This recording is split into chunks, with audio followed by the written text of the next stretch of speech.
Hi folks, some very sad news today for the Rangers family of the passing of Eric Caldow at the age of 84. Mr Caldow was born in Cumnock in May 1934 and he signed as a schoolboy for Rangers in 1940 aged 14. Returning to the club from a loan to Muirkirk Juniors, Mr Caldow signed his full-time contract aged 18 in 1952 and a year later would start for manager Bill Struth in a 4-2 League Cup win over Ayr in September 1953. Mr Caldow would go on to play a total of 407 competitive games for the club, playing in some of the greatest Rangers teams to ever take the field. Equally exceptional in either flank, Mr Caldow used a footballing brain ahead of its time to read the play of the game rather than committing to tackles, and over time would take his rightful place alongside other legends such as Woodburn, Cox, Waddle, Shearer, Ritchie, McKinnon, Baxter, Gregg, Henderson, Miller, Brand and Wilson. He finished his Rangers career in the summer of 1966, aged 32, having won 5 league titles, 3 Scottish Cups and 2 League Cups. He was the first captain of Rangers ever to appear in a European Cup final and was the first Rangers player to play at the World Cup finals in Sweden in 1958. For his country, he won 40 Scotland caps, 14 as captain.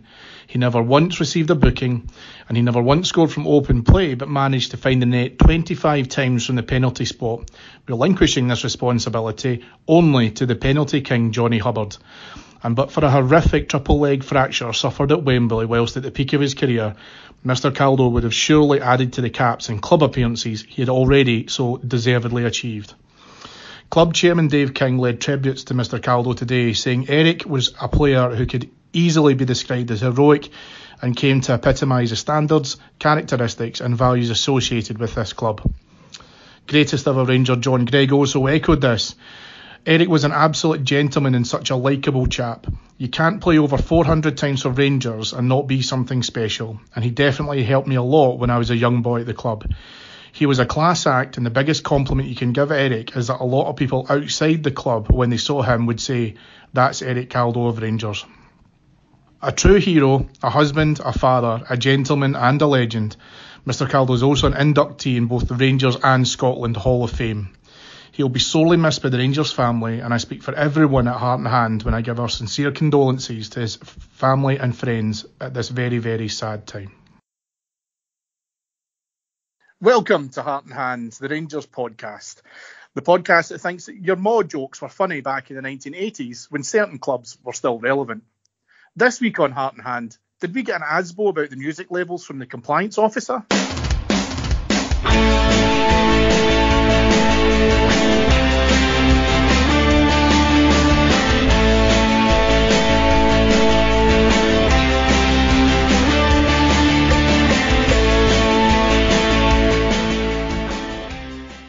Hello, welcome to Heart and Hand.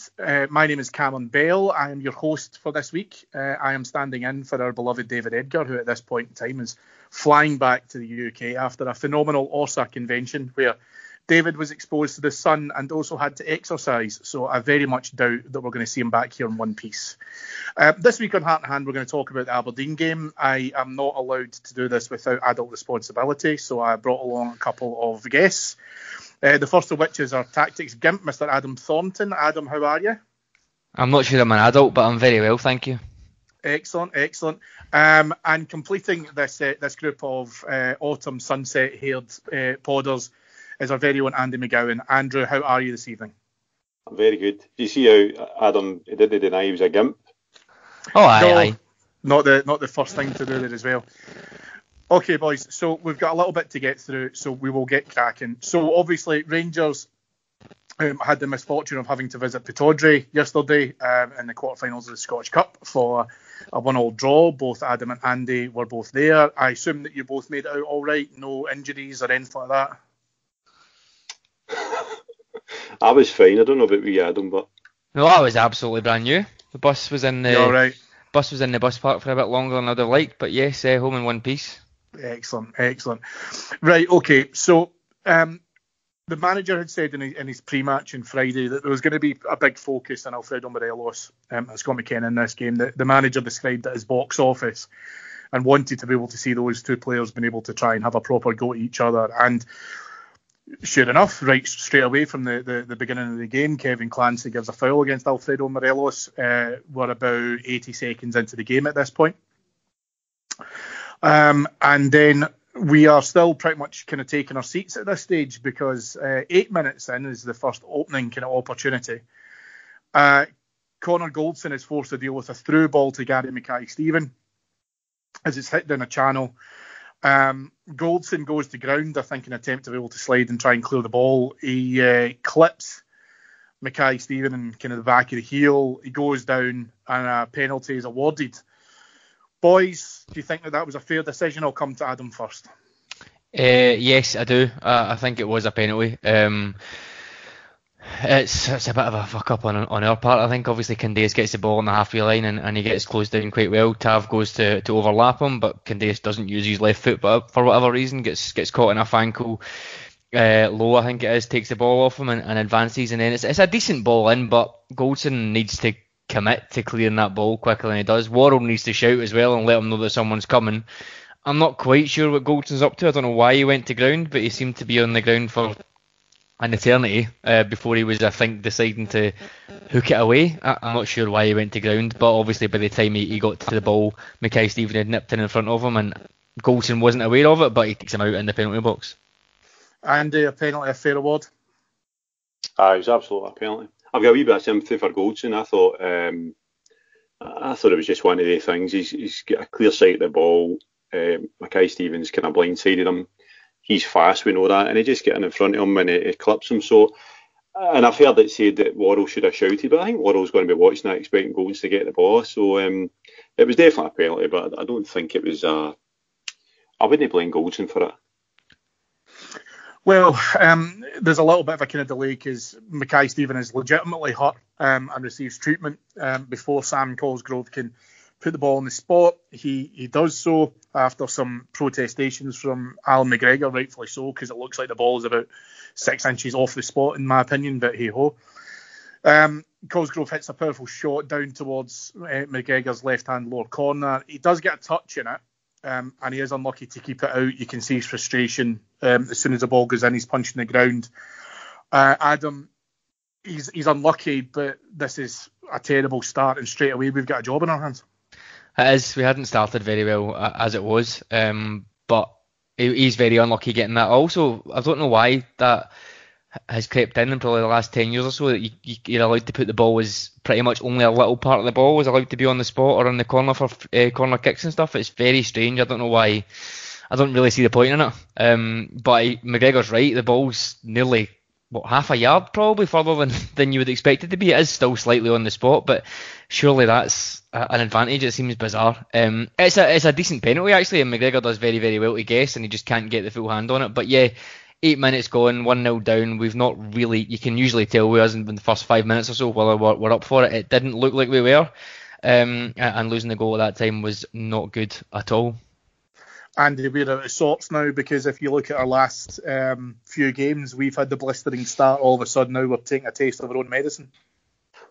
Aye. Before the game, I mean, I was a wee bit pessimistic because we've not really put 4 games together all season. So there was always a potential that we get into this game, and this is our usual 4th game we lose kind of thing. And although the start, the first 5 minutes or whatever it was fairly even. The penalty, clearly a penalty, and you're behind the 8 ball to start with, and your mind starts playing tricks on you because you're thinking if they get another goal, this is all over. Our seasons are over.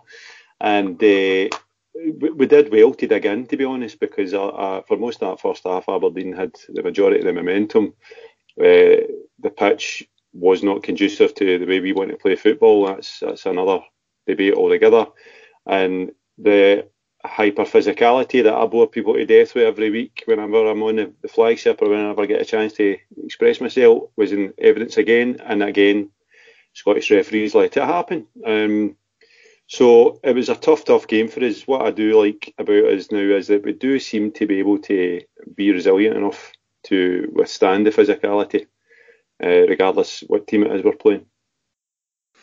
Well, 30 minutes later, Alfredo Morelos is through on goal after a great through ball from Arfield, and puts in a low drive down towards the keeper's left to Tess Lewis, who saves it.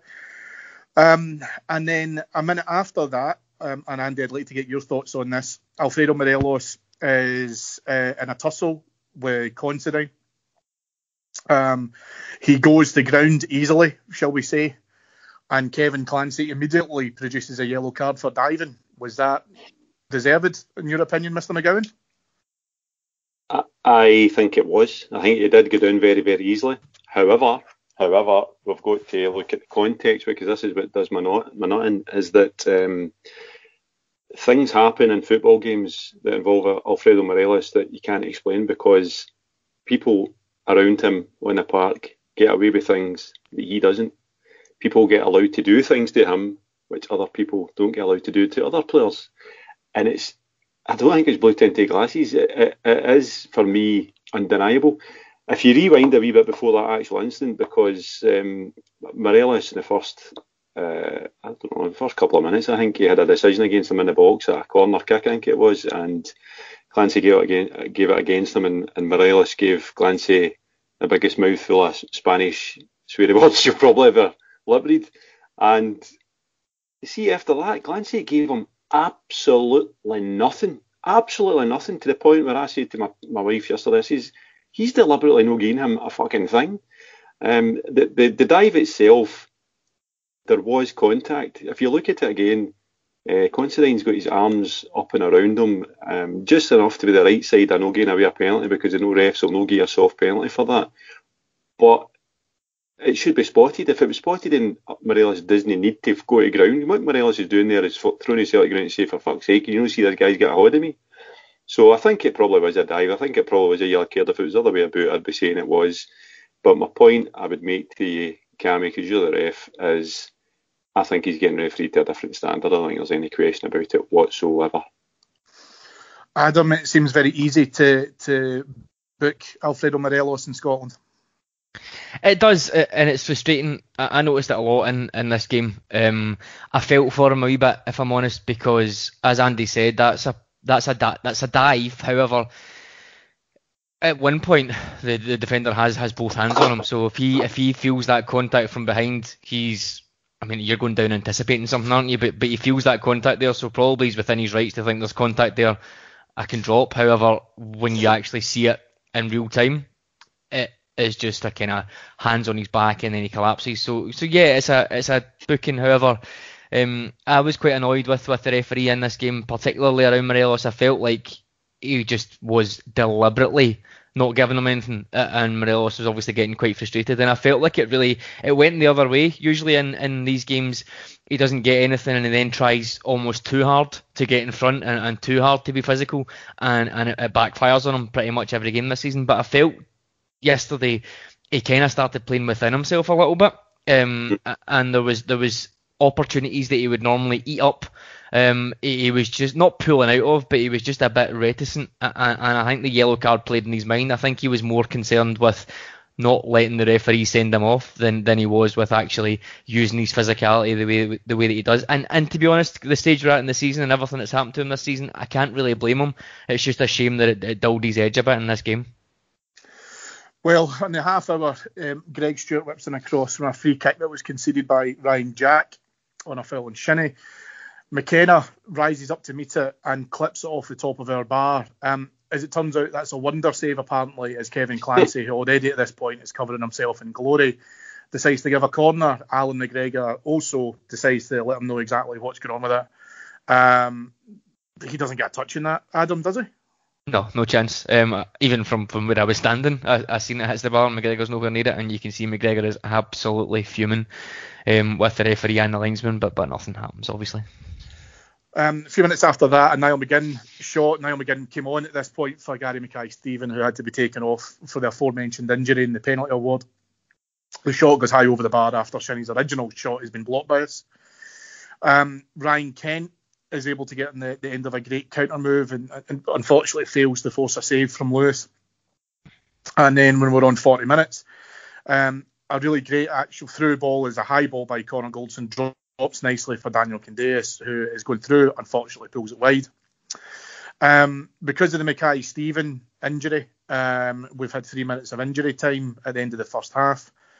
And this was probably our best chance of the half, in my opinion. There's some great work by Scott Arfield to be able to try and create a move. Tav opts in, and it has the goal at his mercy. However, decides at this stage, rather than shooting, is to pass it to Morelos, and it's scuffed by the Russian Aberdeen defender.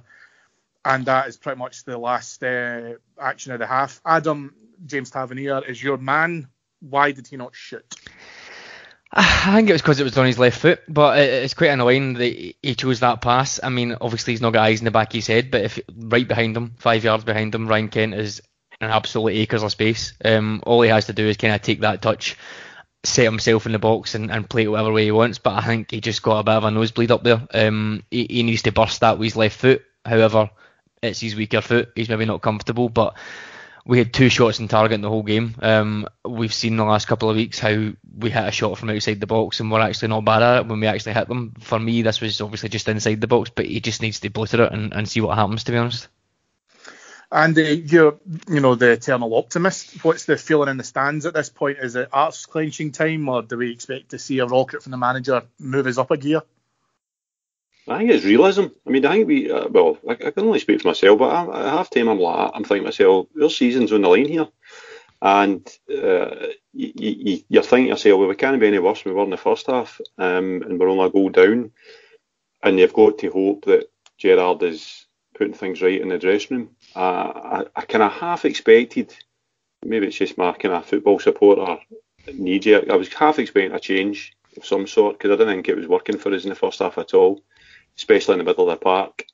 But when they came back out and there was no change, then you've got to presume arses have been kicked and kind of standards have been re-established. So I was worried at half time, I've got to say, because there's always a danger, because Aberdeen are so good at set pieces and that's their kind of the way they play and what they play for. There's always a danger, no matter how good you are playing, that they get one free kick, one corner kick, and they damage you, because they've got guys like McKenna, Considine in the team, and they've got decent delivery into the box as well. So I was worried. Well, if standards have changed in the second half, it hasn't come from Kevin Clancy, who at this point decides to give another foul against Alfredo Morelos to the decision of Aberdeen. However, on 48 minutes, Rangers probably do get the ideal start that they were looking for, as a Ryan Kent corner is met at the back post by Joe Worrell, who gives a brilliant side foot finish past Lewis, draws us level, and it's Worrell's first goal for Rangers. It's no football and cliche, it's exactly the response the manager was expecting. But Andy, that's a great finish for a centre half, is it not? I mean, it's a great finish anyway, but it's a great finish for a centre half. Aye, no, it is, and I think Worrell deserves a bit of. Not a bit of credit. I think the Worrell deserves a lot of credit, because ever since his aberration at Rugby Park, he's been absolutely superb. I think we forget he's only 21. I think the one criticism I'd had of him and Goldson is that when we're in a game that we're not making chances or clear-cut chances, I always like to think that your centre-halves can chip in with a goal here or there at a set piece, because I don't think we do that enough. So I actually said to the guy beside me, fucking Worrell needs to get his tail end of one of his corners. He's not done it all season, and he did, and it was a fantastic finish. We got a wee bit of luck because the two Aberdeen players kind of blocked themselves, which gave him a free run at the back post. But the fact that he took it so calmly with that wee kind of hitch kick that he did, it was a good finish, and I think he got it right up the Aberdeen fans, which gets him extra bonus points for me. Adam, undoubtedly you were going crazy at this point. I've got to assume you're saying, well, that's us, we can kick on from this now and get second and hopefully take control of the game. Do you know, I wasn't even thinking about it, to be honest. Just to back up what Andy was saying at half time, I kind of felt exactly the same as him. I was annoyed. We were so bad. That was up there with the worst first halves we've had this season. I think we strung 3 passes together. I was annoyed that we let Aberdeen dictate how the game should be played in the first half. Midfield couldn't go on the ball, supply the forwards. We created next to nothing. And I also agree with Andy. I was quite surprised there wasn't a change. Arfield was pretty anonymous in the first half. He didn't look fit. He never really looks fit, does he? But he never looked fit at all. And barring that little move to flick the ball over the head for Tab's shot, he was anonymous. I thought he'd come off and we might go to 4 or something. But we never, and I can understand why we never. I think the manager always wants to let the players make amends, if you like, rightly or wrongly. So I think if it had went into the 15-20 minutes of the second half without a goal, we would have made a change there and maybe went a bit more 4-4-2, Lafferty or Defoe coming on. But we got the goal. It was a great ball over from Kent. Kamara did well to block off ball on the goalkeeper. The two Aberdeen players blocked themselves off, and it was a really, really good finish. And Andy's spot on. Since that Kilmarnock, Howler Worrell has been top class. It was actually Goldson who was the poorer defender yesterday for me. At this point, Cammy, as in a roundabout way, I was just so relieved given how terrible we'd been that we were back in the game. It probably took me 5 or 10 minutes to actually focus again. James Forrest said yesterday in the post-match a really great point, which I think he said that it felt like we were running through treacle in the first half. And I think that this kind of moved us out of that kind of... It just felt too slow, it felt too cagey, and this kind of opened us up a little bit. On 52 minutes, Conor McLennan is booked for simulation after attempting to come into the box. Joe Worrell sticks out a leg, withdraws it really quickly. Kevin Clancy takes his time and then decides that it's actually possible to book another player other than Alfredo Morelos. And I think, Andy, you kind of touched on this point earlier on about the refereeing standard, etc. Now, I've had the opportunity to see this back a couple of times. And the comparison within which he produces the yellow card for Morelos versus producing it for McLennan it feels like half an hour. He really, really has to think about this before he then produces a card to give him a caution for it. Is that what you're alluding to when you're talking about that refereeing to a different standard? No. So what I actually thought that instant, I'll give Clancy credit for that, because I thought it was a penalty for where I was standing, and I was like, fucking hell, we've just got away with one there. But so I actually think it was a really good call for Clancy for that in particular, because just the way Worrell stuck his leg in and back out, it could have been quite easily perceived to have been contact. So I actually think that was a good call. What I was referring to earlier on, Cammy, was things like a long ball to Morelos with a centre half at his back, and he'll get barged and there's no foul. Whereas if that happens at the other end of the park, it's a foul. So I'm just talking about normal combat within a game. Morelos was not getting decisions from him. I think it was about the 85th minute before we got a decision against him. For him. Whereas the likes of Cosgrove and other players around the park were getting decisions that he wasn't. That was what I was leading to be honest, Cammy. I think, Adam, the kind of fear for me at this stage when I'm watching this is I'm thinking that Clancy has to stop the game, because he doesn't give the free kick for a foul, or he doesn't stop the game immediately. He actually waits a good few seconds, and then he stops it and realises, actually, I've got to give him a card here. And it just felt to me as if there was a lot more thought process in the McLennan booking as opposed to the Morelos one. Is that maybe just because, as Andy's alluding to there, it could be construed as potentially a foul, not a foul? Is that would you have the same opinion? I think so. Yeah, I thought it was a tighter call than the Morelos one. They were obviously right in front of us, both of them. So seeing it in real time, I must admit, I did have a wee bit of when he went down, and I never really seen the context of Worrell putting his foot out or putting it back in. I imagine that's only come out of replays. So I think it's a good call. I don't know whether he's still just processing it in his mind, or maybe he's thinking, I need to even this up because of what's happened earlier on. I'm not sure. It definitely was a bit of a tighter call, and I thought he was poor, more than poor all game, but I think that was one that he got just about right. Okay. Well, just before the hour mark, Rangers arguably could be ahead now. It was more brilliant counter-attacking football. So Daniel Kundé is playing a fantastic ball to Ryan Kent. Kent is aware of the fact that he's got Scott Arfield behind him. I'm going to give him the benefit of doubt. I know that there has been some talk about it was a lucky touch or whatever, but I actually think he does a lovely back heel flick just to hold the ball up for Scott Arfield. Tries to chip it over Lewis, and then kind of chip comes short.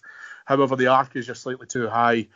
And goes over the bar. Andy, you've played football against 4-year-olds. Have you? Do you feel that Ryan Kent was deliberately holding the ball up for him, or is that just a lucky touch? I think it was. I think he was trying to stop the ball for himself, which would have been an incredible skill to pull off.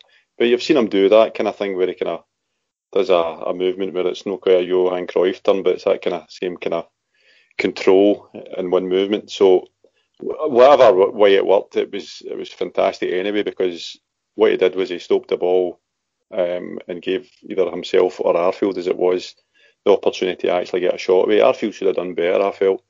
And Adam, I touched on it earlier on. Arfield's a key player for us, because when you're playing Morelos up front of cell with two wide men, Arfield is the supplementary striker in effect, isn't he? And for me, he was kind of falling in both fronts. In midfield, he was non-existent, and then going forward, he wasn't there when balls were in the box and stuff like that. So when he gets a chance like that, I think that's a kind of measure of whether you've got a top class number 10, however you want to call it. That should be in the pokey, and we would have won the match if that went in at that point in the game. He frustrates me a wee bit, Andy. I think I said this on I think it might have been Tactics Talk last week, but he's so close to being brilliant. Every game there's one or two little things that will just almost come off. Every game pretty much he just misses it, or he just misses a sitter, as we've seen. Was it Dundee? It must have been. There was a couple of chances where he should have buried them, and he never. And then obviously he goes out against Hamilton and scores a 20-yarder. So he is a bit of a mystery sometimes. I thought he was, as I said, really, really poor in the first half. He didn't really seem to know where he was playing in the first half. In the second half, he played so high. It was obviously a tactic by Gerrard to get him up and get him supporting Morelos, but what that did was, because Jack was way off it as well, Kamara was fine, not terrible, not great, but there was just such a big disconnect in the midfield. And Cammy, that point that James made on post-match about running through treacle, I think we caused that ourselves. For some reason, Aberdeen getting that early goal was the worst thing that can happen, because they'll just effectively sit in, not fully like backs to the wall, but they'll sit in, they'll let us have the ball, Goldson and Worrell have the ball, and just cut off the supply lines, and we just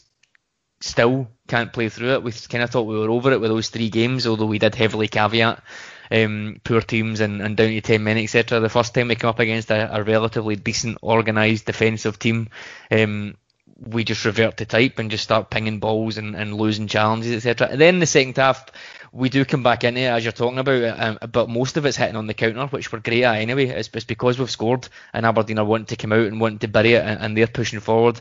All our good chances are on the counter. Nothing comes from really, really good possession play or cutting them open. It's all Aberdeen pushing up and us hitting them on the counter. So I was frustrated at the way that we approached the game. And in the second half, that's just the way that we play in these type of games. But I was hoping we'd kind of go over it and we're trying something a bit different. See the theme, sorry Cammy to interrupt, see the theme is in the games that we've played poorly or we've struggled or laboured, you'll see your two centre-halves having an awful lot of the ball, and you'll see the opposition team quite happy for that to happen.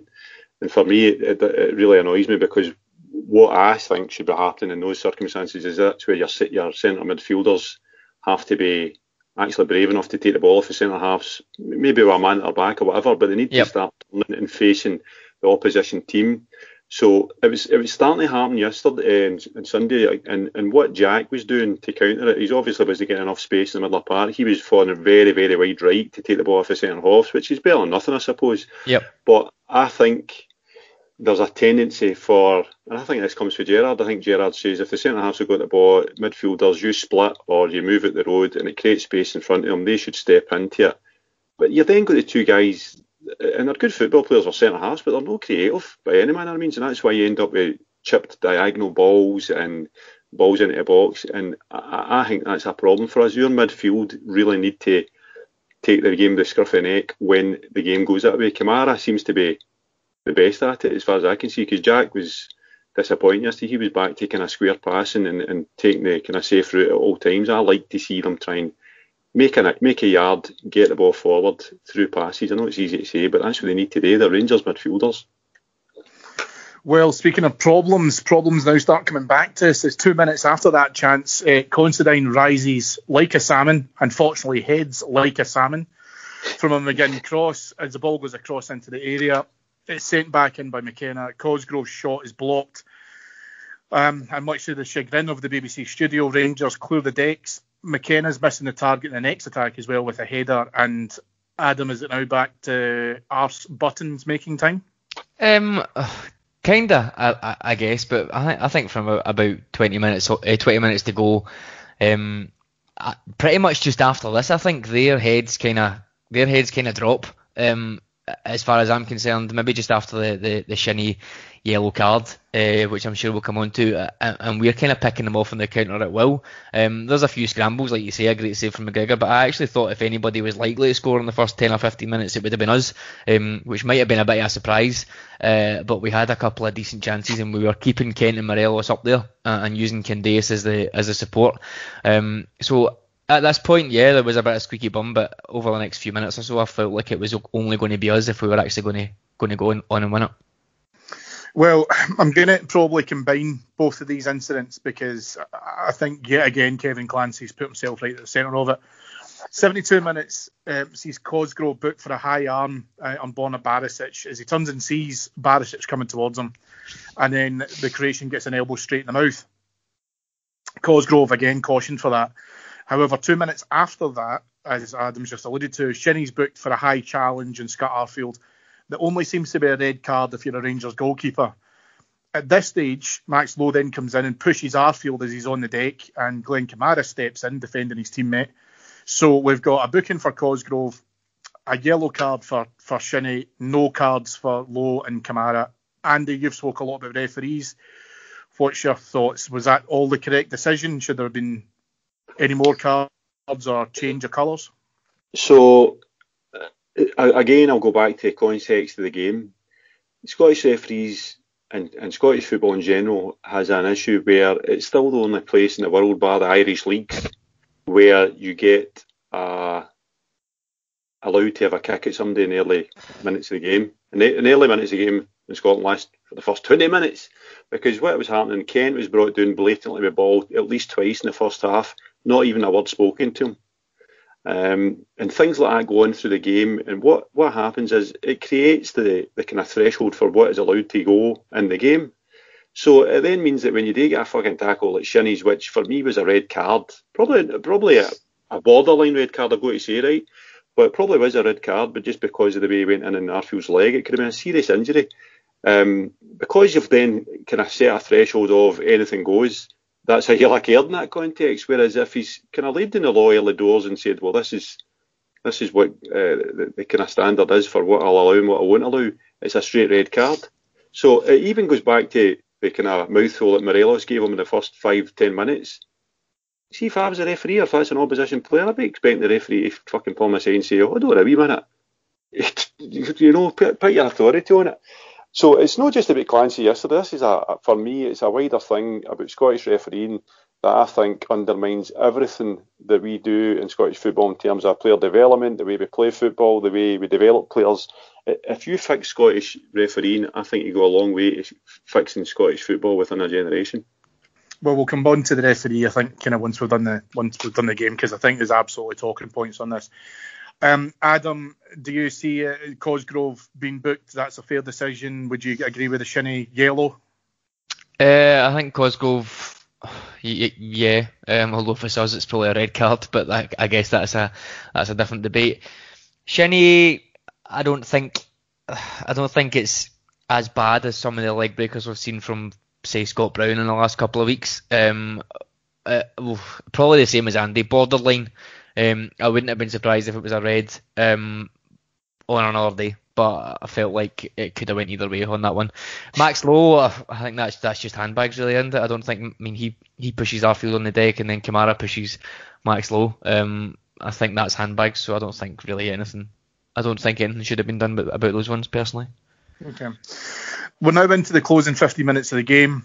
And we see yet another beautiful display of defending by Rangers. There's a complete stramash in the box as Al McGregor saves superbly from point blank from Considine initially, and then the follow-up shot from McKenna is blocked by Borna Barisic.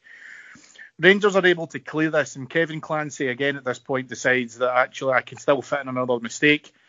As Daniel Candace is running forward, Conor McClellan looks to be able to try and take him out, doesn't have the power or the skill to be able to do so. However, when Candace plays the ball, Morelos now by this stage is offside. So I'll come to Adam first on this one. Presumably you were at the game, seeing this and obviously in live time. Did you see that as a clear take one for the team as you were watching it live? Yeah, I think so. I think you're absolutely spot on. That was exactly what I thought. I thought he's just going to take one for the team, as you said there. I can't really expand on it. Yeah, that's exactly what I thought. Andy, you would agree? In the game, I didn't actually notice that. I just thought Candace had done him for pace. And if the referee had pulled him back and gave him a second yellow, I'd have been quite surprised. But it would have been the right decision because it was. That's what I was going to say. Cammy, should he not do that? I know he's done us a favour by playing on effectively, but it's still a foul. So we're not expecting to get the foul because he's played on, and that's fine, and we agree with him playing on. We just made a mess of it, but surely if that's a yellow card, he should go back and retrospectively do it.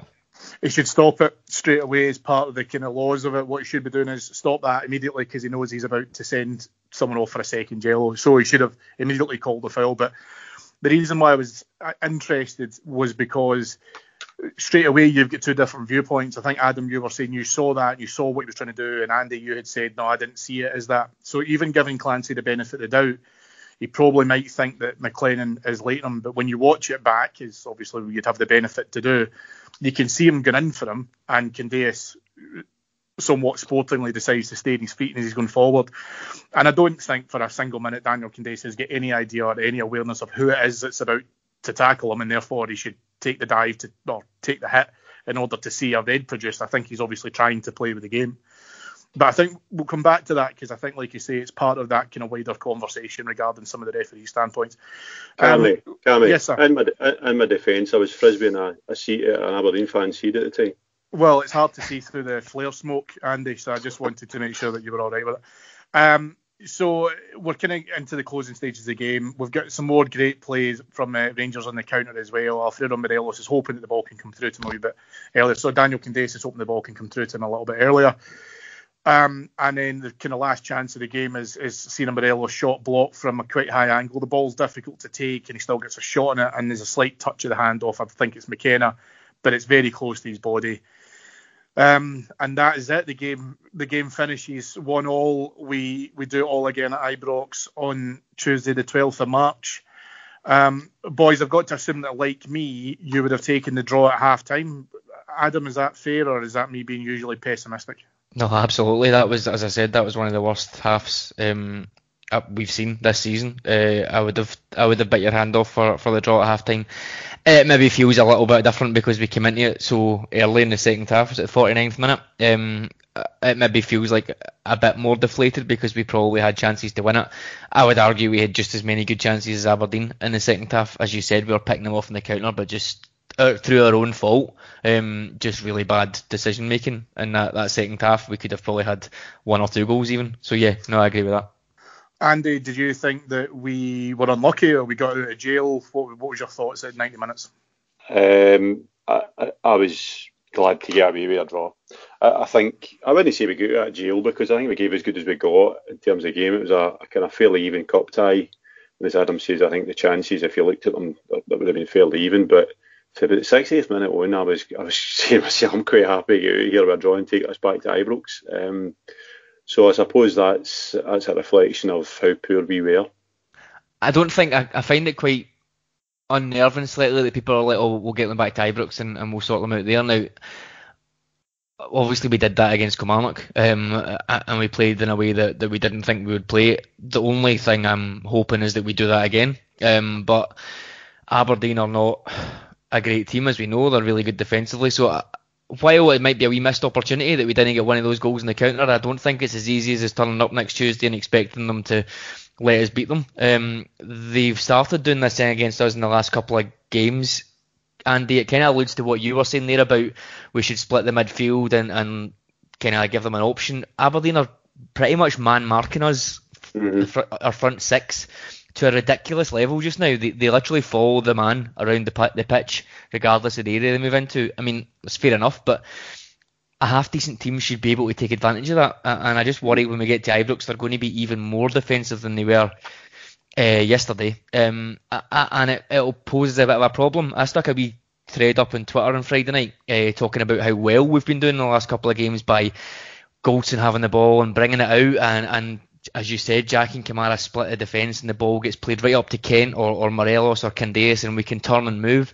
We need to get back to that for this game. There's no two ways about it. This is the biggest game of the season. I know we say that every cup game, but it's the biggest game of the season, and it's a concern for me that we just lapsed back. As soon as we got a wee bit of adversity and that goal down, we just lapsed back into doing what we'd been doing before. The manager kind of didn't really seem to mention it post-match. I don't know if he didn't want to put them fling them under the bus so soon after he had a go at them in the St Johnstone game. I'm not sure, but it's a concern that our default just seems to be that playing within ourselves and then hoping to hit teams in the break. We really need to sort that out for the next round. And I want to come back to the point, because we talked about obviously Clancy and obviously how strongly you had felt about what was going on with Morelos. So I think looking back at this and doing a bit of kind of review of the game, personally speaking, I am pretty stunned that game finished with no red cards. Mm-hmm. Is it a case that you think that with Clancy, who I think was trying to do the whole, two wrongs make a right, etc., when he's trying to even things up and his various other bits and bobs, he took time to settle to get into the game as well, but yet straight away Alfredo Morelos, as you say, gets no real quarter, gets no real support. It feels very much as if it's very easy to condemn Alfredo Morelos if you're a referee. Everything is his fault, he doesn't get anything, etc. And then again, like you say, from the booking, very straightforward to be able to give it. Now, although that we've kind of discussed the McLennan simulation booking, it just feels to me as if Morelos is just constantly under scrutiny by referees. I don't think Morelos is easy to referee by any manner of means, right? I think he's probably a nightmare. I think he's probably constant.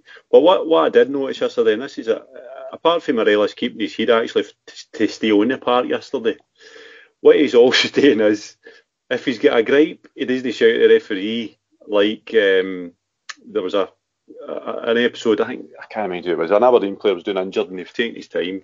It wasn't Mackay Stephen, it was in the Aberdeen half. And anyway, Morelos is like, fucking time wasting. So instead of going to the ref and making the kind of slapping his watch gesture, he went to Tav. He says to Tavernier, fuck's sake, about the time wasting. So Tavernier then had to go to the referee to tell him that. So he's obviously learning that he's got to keep his mouth shut, and he's obviously got to learn that referees do not take to him.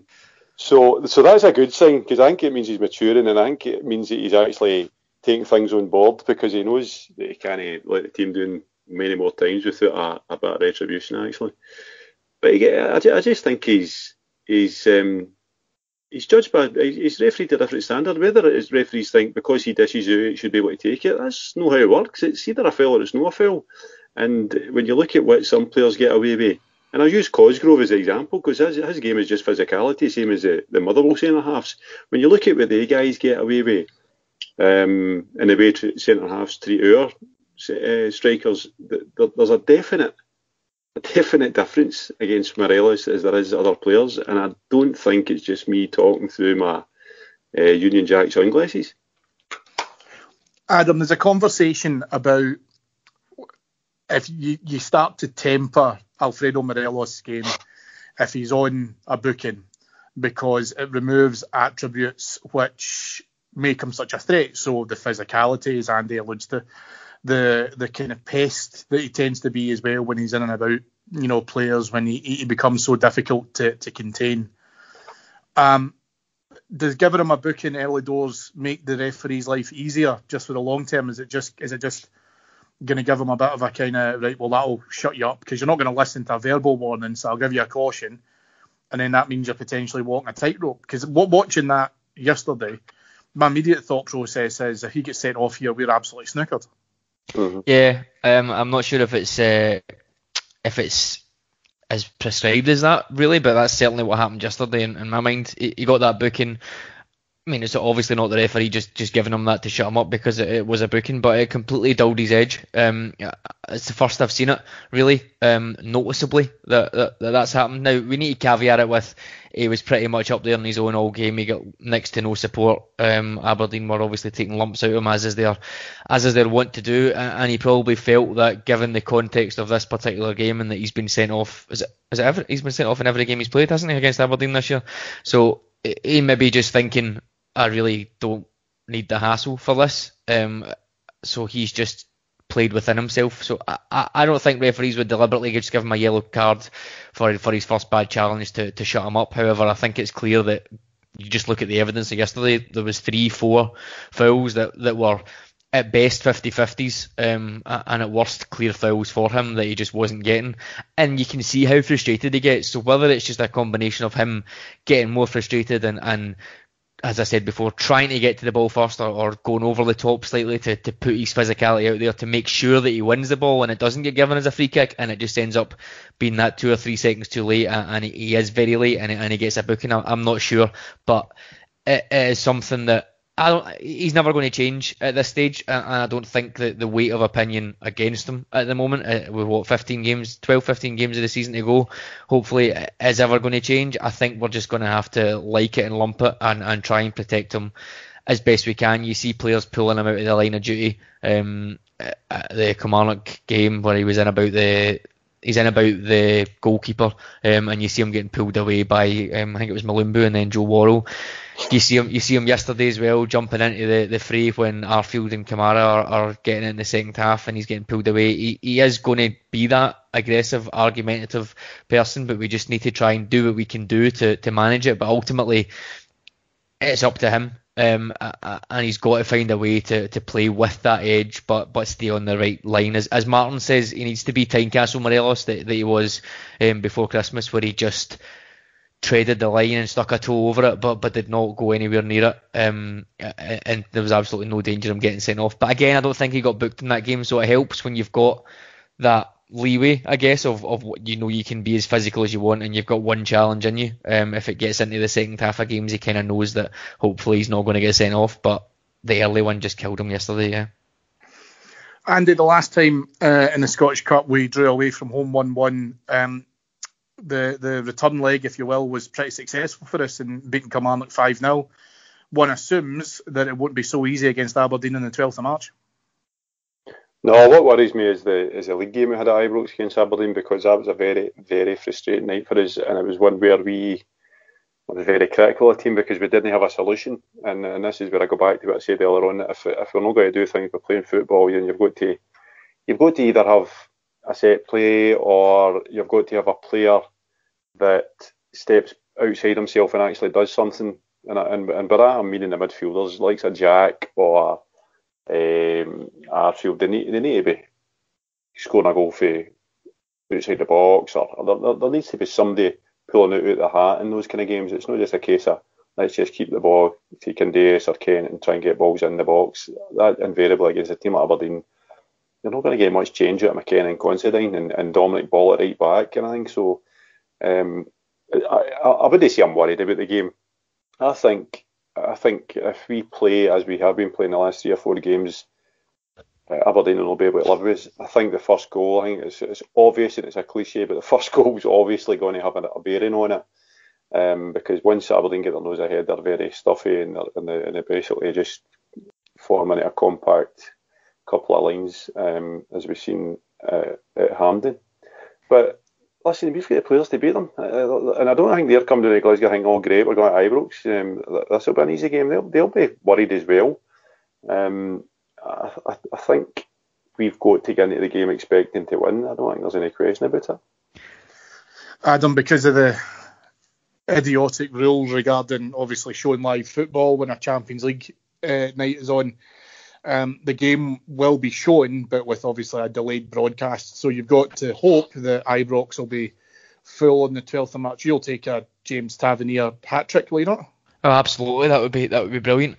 As I agree with what Andy says there, pretty much though. I think hindsight's a wonderful thing, but as the game played out yesterday, I think it was clear that we probably missed McCrory, sitting in front of the defence. I don't blame him for playing Kamara, Arfield, and Jack. I think they've done so well in the last 2 or 3 games that they should have started. And Kamara was okay. But I think we probably just missed McCrory's little bit more physicality and breaking up that play. They got a decent foothold in midfield, and you could argue we never really got back into it in the midfield. But yeah, I'll gladly take a James Tavernier hat trick, and he turns up in the big games, doesn't he? So hopefully you can get one. He can get one on that, and it'll be good to get Morelos against him as well. Like Andy said, we need to turn up and we need to expect to win the game, and we need to play the way that we've been playing, regardless of opposition. We kind of beat ourselves yesterday.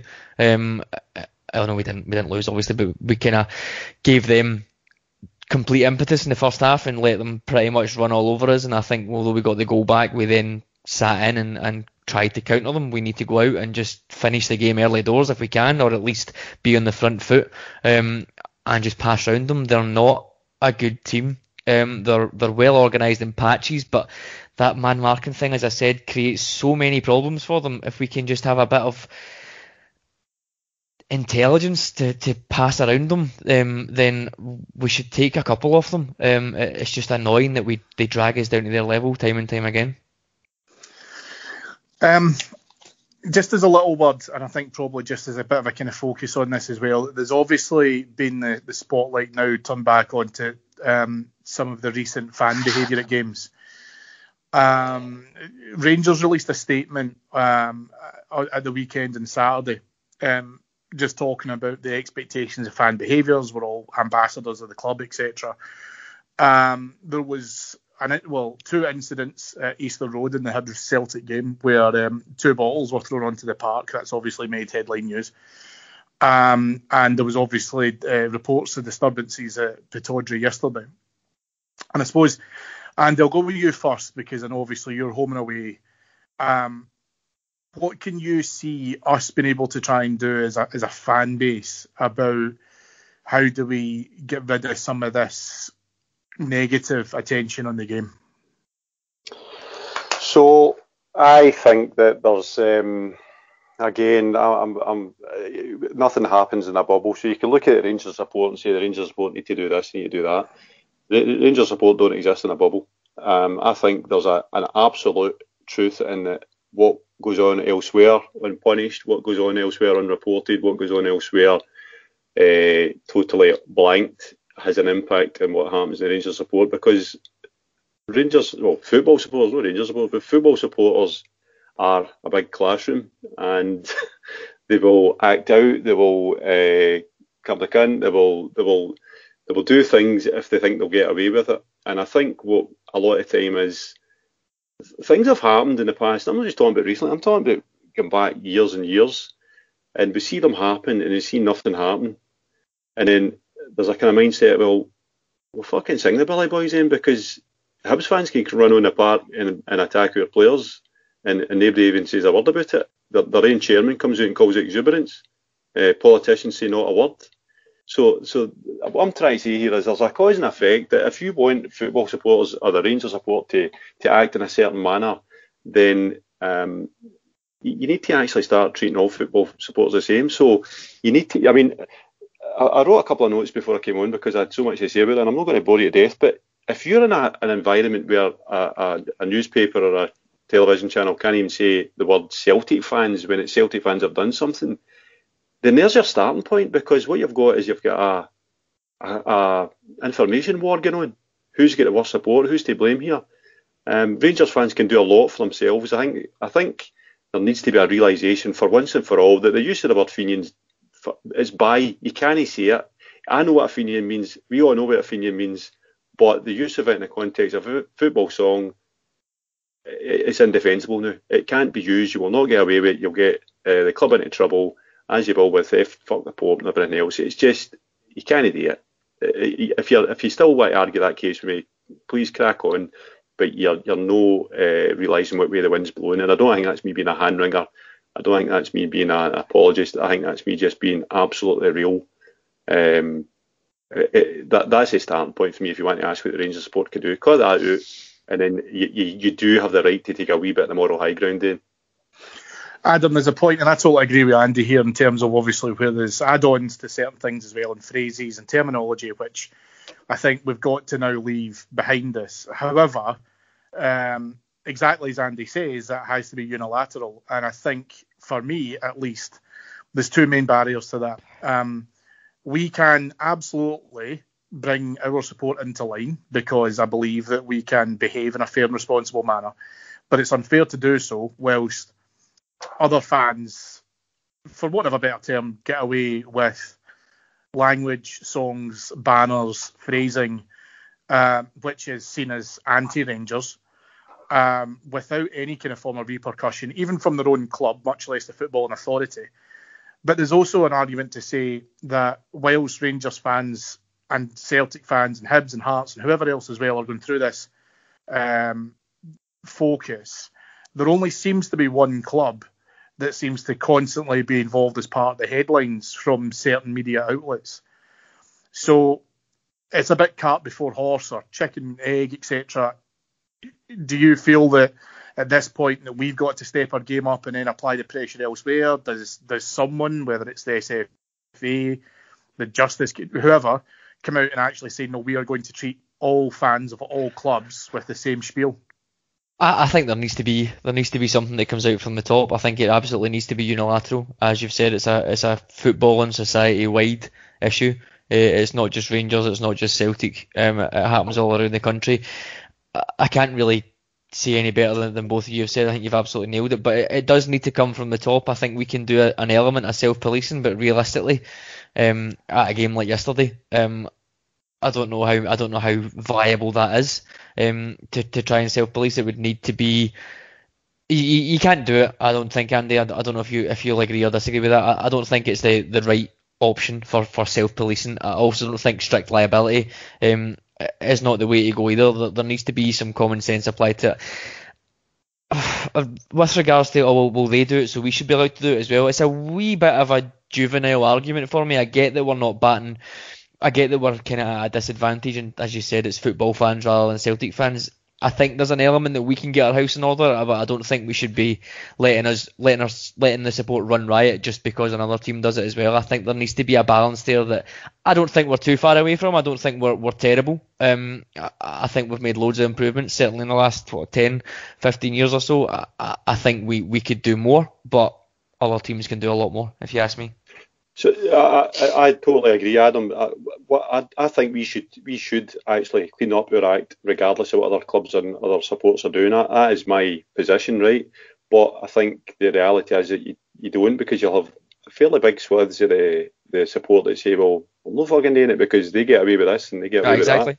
Yeah. So that's my kind of point. But just in yesterday, right? And of course the Rangers fans are getting stick, and rightly so, because of at least one seat get ripped out and flung, right, which is just unacceptable. You can't have that.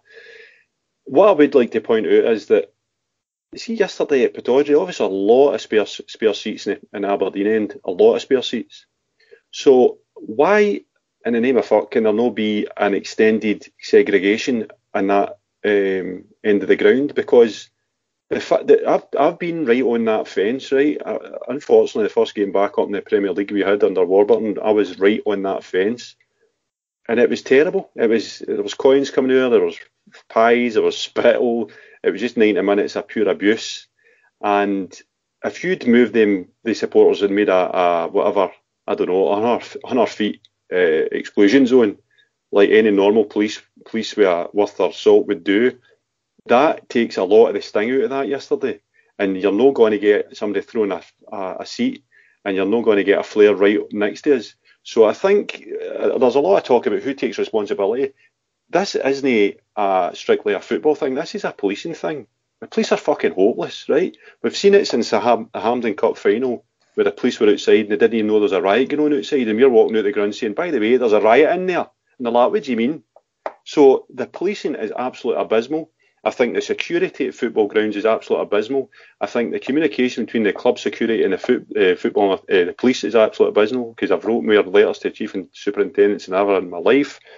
I think there's a major problem that is not just down to fans, it is not just down to football clubs. I think the police actually have to take the responsibility, and I think the current push for new legislation is a farce, because as far as I can tell, it's illegal to throw a seat. Well, first of all, it's illegal to rip it out and then throw it, so why do we need legislation to cover that? And by the by, why does a guy like James Dornan have to be the one that everybody's quite happy to allow to hold the reins on it? I mean, that in itself undermines the whole entire conversation that we're having here, because if you're trying to tell me that we're going to follow the lead of a guy like him, you can forget it. I'll be singing the Billy Boys and tap our bus seat. So I think there needs to be some realisation that there's a wider responsibility that doesn't just fall on the Rangers board or the Rangers support. The police are there to do a job, and they need to start doing it. Does that also include then bringing it closer to home, Andy? Clubs like Aberdeen inspecting and refusing to let in banners talking about Alfredo Morelos' mother? Right, we'll see that. I mean, there's a... Normally I'd laugh that off and say, right, banter. But what we've seen is we had a similar banner a couple of weeks ago for Stevie Clark, which you can argue either way, whether it was bad taste or banner or whatever. I thought it was funny, right? Probably not the best thing for the club, but at the same time, it was on the edge banter. I don't think there's anything wrong with that, but again, it's all about context. If you're going to report and make the week's news about our banner and what we were singing about Stevie Clark, but then at the same time you turn a complete blind eye to a foreign language banner calling a foreign player or telling them that he's Moza Hoor or whatever it was, this is a double standard that actually gives people and their support the kind of idea, well, fuck them, if they can get away with it, we'll get away with it. Now, that's not right, but that's what happens. So they need to understand the psyche of an average football fan, and understand that they need to actually do it across the board, and you need to make sure that it's a level playing field, and you need to exclude arseholes like James Dornan because he is a proven bigot. So don't talk to us about this until you can actually come to the table with sensible plans and with the right people in place with the right intentions. Well, we'll have to see, obviously, what will develop out the back of this, because it'll be interesting to see, as Andy said, the progression of it, who's going to be involved in it. Right, okay, boys, well, listen, we've had a great chat, and we've covered, obviously, a lot of detail. So just to finish up, as part of our usual segment here on the flagship show, we have got our Hearts of the Week. That is dedicated after John Hartson, about who has made the biggest hoo-ha of themselves across the sporting world within the last few days. John himself has almost been able to nominate himself as a prime contender for his own award, because just a few short hours before Brendan decided to move down south, he did say that Celtic was Rodgers' dream job and he would never leave it. And on the Wednesday, he went down to watch his new club, Leicester, winning away. So, looking to be able to try and see, boys, I'm the adjudicator this week. I can host the Davy Edgar role, so I don't have one. Adam, who would you like to nominate as your John Hartson of the week? So I'm not going to go Scottish football. I'm not even going to go British. I'm going to go French, and I'm going to have Mario Balotelli. I don't know if either of you seen this last night. Fucking hell. He scored 11 minutes into the game. It was actually a really good volley. Kind of standing volley. He did very, very well.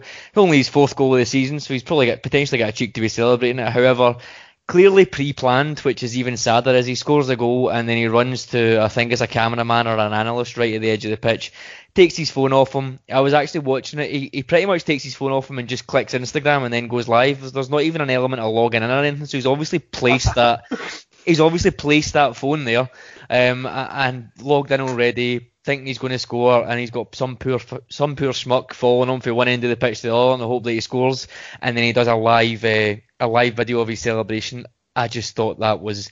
I think Balotelli is good value, but that particular one I just thought was absolutely tragic, so I'm going to nominate him.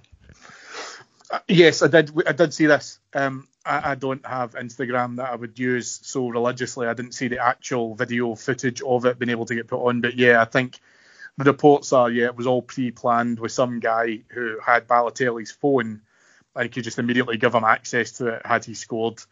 Different, but I think you could always use that word with Mario Balotelli. Okay, Andy, what have you got to compete against the crazy mentalist Balotelli? So, as you probably gathered from the way my voice was wobbling there during my rant about supporters' behaviour and strict liability and all that crap, I'm picking Jonathan Sutherland, Mr. Sportscene. Basically because if you kind of embody the current BBC attitude towards Rangers, it would be him. And more than that, he gets right in my tits because he's wee skinny fit jumpers and his tap button and that fucking nasally voice. And he's turning into a wee virtue signaller on Twitter. He's retweeting everything he can find, and he hates banners that are nasty to Steve Clarke. And it's just annoying me really, really badly. And I don't know. One other thing, for years I've thought he reminds me of something. I can't remember what it is. And I've finally realised the other day what it is. If you've ever seen the kind of animated movie Ants, that's with a Z, A-N-T-Z, he looks like the wee ants in it. He looks like a cartoon ant. And he does, every time I see him, that's a picture, a cartoon ant talking to me next to Stevie Thompson and Michael Stewart. And there's some kind of, there's got to be some credit to him for being a bigger walloper than they two. Because they two sit there like fucking as if they're the gods of football. Man was a Man United reserve for God knows how long. Another man was a journeyman Scottish centre forward. So Jonathan Sutherland is my Heartsman of the week. I will give a little shout out to Sportscene. I think it was last week's where they decided, and I can't applaud this enough, to not give Michael Stewart a microphone. So he was talking, and obviously you couldn't hear anything that he was saying. And the best thing about this was Sportscene, which was obviously knows recorded and edited, etc. as well, albeit with, I would assume, pretty short time frames, didn't decide to have him start that bit again. They actually just broadcast the fact that he didn't have a microphone and that they had bollocksed up, and then the next segment was shown, and then he then all of a sudden has been mic'd up. But I have got to applaud the fact that Sportscene allowed that to go out, because it's just a rip-roaring arse of a production. And Adam, I'm sorry, I can't go against Jonathan Sunderland. It's not, I won't lie, Andy didn't make a great case, but as soon as he said it, it felt like the winner to me.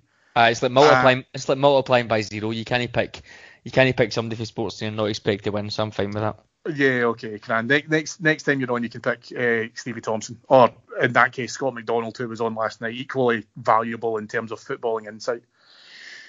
Okay, well, listen, that's it for Heart and Hand this week. If you've enjoyed what you've heard today and want to hear some more stunning content, please feel free to check out our Patreon site on patreon.com/Heart and Hand, where you can get up to 5 shows a day across a variety of content relating to Rangers, football, home and abroad, and also much, much more. The last thing for me to do this week is to thank your executive producers in London, Mr. Mike Lee and Mr. Paul Myers. More importantly, my 2 fabulous guests today who have pulled me right out of a hole. First of all, Mr. Adam Thornton. Cheers, guys. Pleasure. And Mr. Andy McGowan. Thanks, Cammy. I feel much better getting all that off my chest now. Thank you for the therapy session. The pod overlord, Mr. Edgar, hopefully will be touching base in the UK within the next 24 hours, and likely will be with you on Heart and Hand Extra Show on Thursday. So that's all from us this week, and thanks so much, Bears. Have a great week and enjoy the football on Friday. Thanks all. Bye-bye.